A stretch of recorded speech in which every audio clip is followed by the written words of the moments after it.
जिस समय दुख की घड़ी चल रही हो, तकलीफ की घड़ी चल रही हो, कष्ट की घड़ी चल रही हो, बहुत तकलीफ हो जीवन में चल रही हो,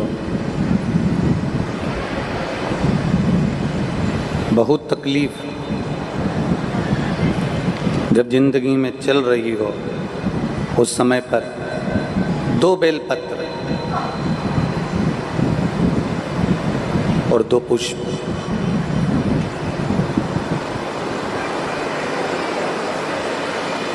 दो बेलपत्र और 2 पुष्प, एक पुष्प लाल लेना है, एक पुष्प लाल लेना है और एक पुष्प श्वेत लेना है।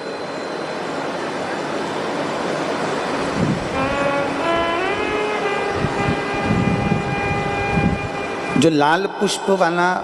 बेलपत्र है उसको अशोक सुंदरी वाली जगह पर समर्पित करना है।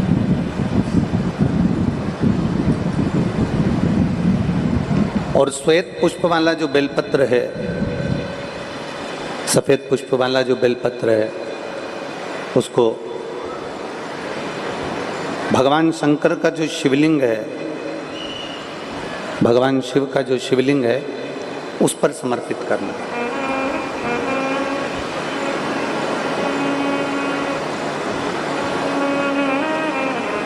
एक जो लाल बेलपत्र, लाल पुष्प का जो बेलपत्र है, लाल पुष्प वाला जो बेलपत्र है, लाल पुष्प का जो बेलपत्र है वो बेलपत्र अशोक सुंदरी वाली जगह पर, और श्वेत पुष्प का जो बेलपत्र है वो सफेद पुष्प वाला बेलपत्र भगवान शंकर के शिवलिंग पर समर्पित कर।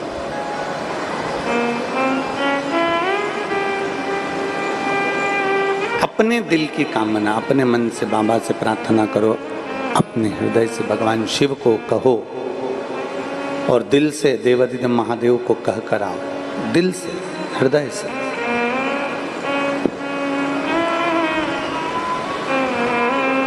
जब दिल से बाबा देवाधिदेव महादेव से कहोगे, हृदय से भगवान शंकर से प्रार्थना करोगे, तो देवाधिदेव महादेव सुनेंगे जरूर। शिव महापुराण की कथा कहती है कि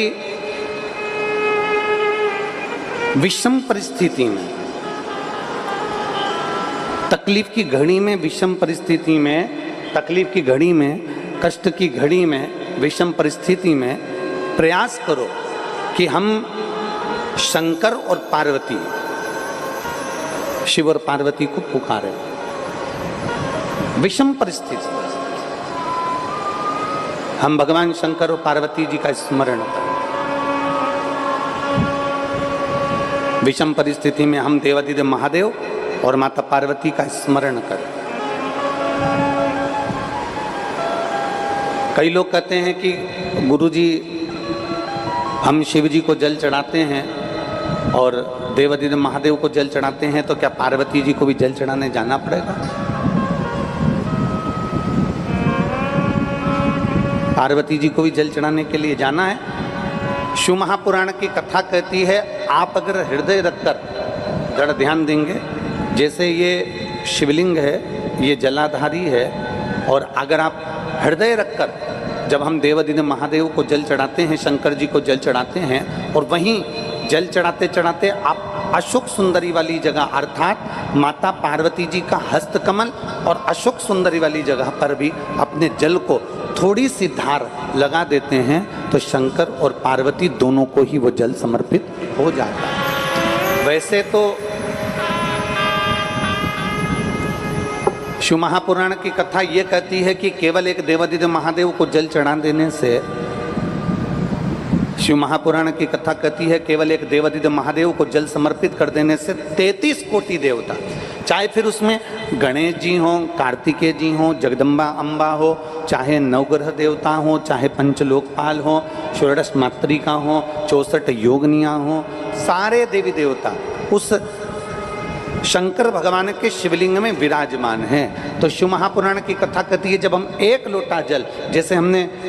दूसरे दिन की कथा में एक बात कही थी कि अपने पितृदेव, अपने कुल देव, अपने ग्राम देव, अपने स्थान देव, अपने नगर देव, किसी भी देवता का अगर हम स्मरण कर रहे हैं और हमको नहीं मालूम कि हमारा कुल देवता कौन है, हमें नहीं मालूम हमारी कुल देवी कौन है, हमें नहीं मालूम हमारे पितृ कौन है, हमें नहीं मालूम कि हमारे स्थान देवता कौन से हैं, हमें नहीं मालूम कि हमारे खेड़े के देवता कौन से हैं, तो शिव महापुराण की कथा कहती है एक लोटा जल जब हम देवादिदेव महादेव को समर्पित करते हैं तो सारे देवताओं को वो जल प्राप्त हो जाता है और सारे देवता मिलकर हमारा कल्याण कर देते हैं।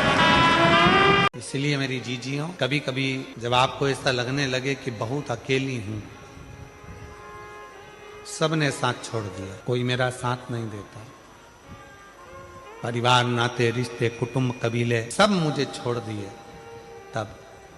शंकर के मंदिर में जब आप बैठे हो या जल चढ़ा रहे हो तो वहां की जो रज है, वहां की जो मिट्टी है, वहां का जो कण है, वहां की जो रज है, मिट्टी है, उसको भी अगर अपने मस्तक पर चढ़ाओगे तो निश्चित है उस रज में ना जाने कौन सा शिव भक्त अपने मस्तक पर त्रिपुंड लगाकर आया होगा, शरीर पर भस्म लगाकर आया होगा, वो भस्म की कण जमीन पर गिरी होगी, वो कण जब हमारे शरीर पर लगेगी तो निश्चित है कि तुम्हारा दुख कटेगा जरूर, वो दुख समाप्त जरूर, दुख समाप्त।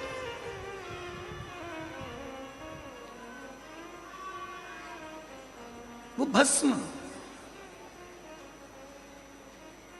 चपटी भभूत में है खजाना, जो तन पर भस्म चढ़ रही है। भगवान हुआ क्या, शिव महापुराण में महत्तम में वर्णन आता है, एक देवराज नामक का ब्राह्मण जो कभी ब्राह्मण कुल में रहने के बाद भी ब्राह्मण कर्म नहीं कर पाया, जिसने कभी ना वेद पढ़ा, ना शास्त्र पढ़ा, ना कोई क्रम करा, ना कोई पाठ पूजन करी, ना कभी शंकर के मंदिर में गया, फिर भी वो देवराज मरा तो उसको लेने के लिए देवादिदेव महादेव आ गए और नंदी पर बिठाकर लेकर गए।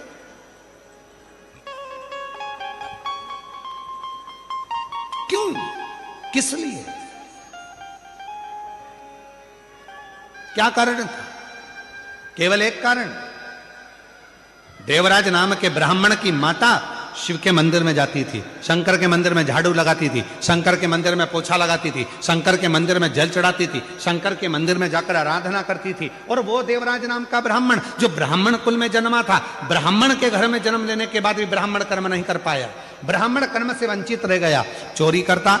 घर में अच्छी पत्नी थी, बच्चे थे, कुटुंब था, इसके बाद भी पर स्त्री का गमन करने गया और एक दूसरी स्त्री के कहने पर रानी के गले का हार चुरा कर लेकर आ गया।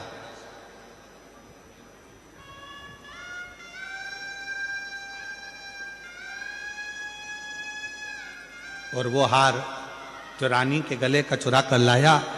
दूध पीछे पड़े, शरीर में ताप पड़ने लगा, बुखार आने लगा, कहां जाऊं? शंकर का एक टूटा सा मंदिर था, शिवालय था, उसमें जाकर छुप कर बैठ गया। दूत ढूंढते रहे, वो शिवालय में बैठा हुआ है और कांप रहा है, और उसी शिवालय में शिव महापुराण की कथा चल रही थी। कथा उसके कानों में पड़ी, जैसे ही महादेव का नाम लिया गया, हर हर महादेव कहा गया, बोलते से देवराज के सिर में दर्द हो रहा था, बाहर निकल गया, बेलपत्र के वृक्ष की छांव में, बेलपत्र के वृक्ष की छांव में उसने अपने प्राणों को त्याग दिए। और जैसे ही प्राण त्यागे, मेरे ओघड़दानी उसको नंदी पर बिठाकर ले जा रहे हैं। देवराज ने प्रश्न कर दिया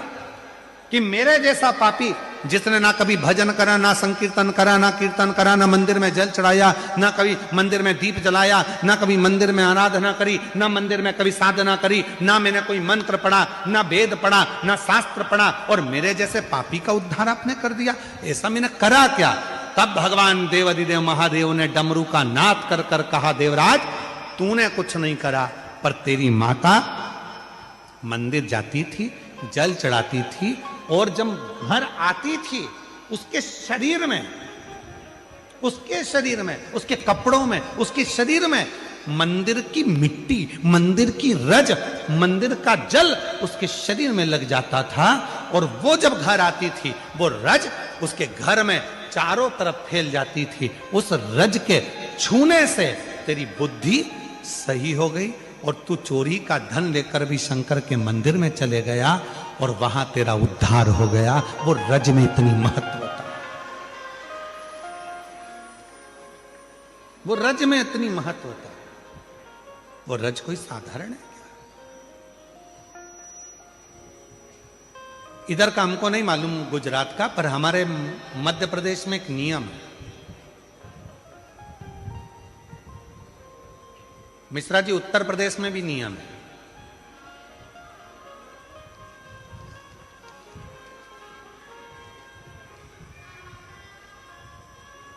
इधर गुजरात का छोटू भाई हमको नहीं मालूम है, परंतु हमारे उधर मध्य प्रदेश में,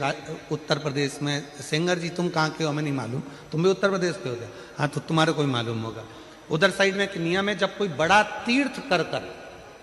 घर आता है ना कोई व्यक्ति, तो उसके कपड़े की रज शरीर पर दूसरे लोग मलते हैं। जैसे उसका शरीर, जो उसने कपड़ा वहां पहना था, तीर्थ में गया था, जो कपड़े पहनकर आता है उस कपड़े को धोते नहीं है, घर में झड़ाते हैं, उसके कपड़े की रज को शरीर से लगाते हैं। क्यों? हम तो बद्रीनाथ नहीं गए, हम केदारनाथ नहीं गए, हम अमरनाथ नहीं गए, हम सोमनाथ नहीं गए, हम द्वारका नहीं गए, हम रामेश्वरम नहीं गए, हम जगन्नाथ नहीं गए, पर जो होकर आया है उसके कपड़े में जो रज लगी होगी वो मंदिर की ही तो रज होगी। जब हमारे शरीर से लगेगी तो हम जैसे जीवों का भी कल्याण कर देगी। इसलिए उस रज को लगा, रज को लगा।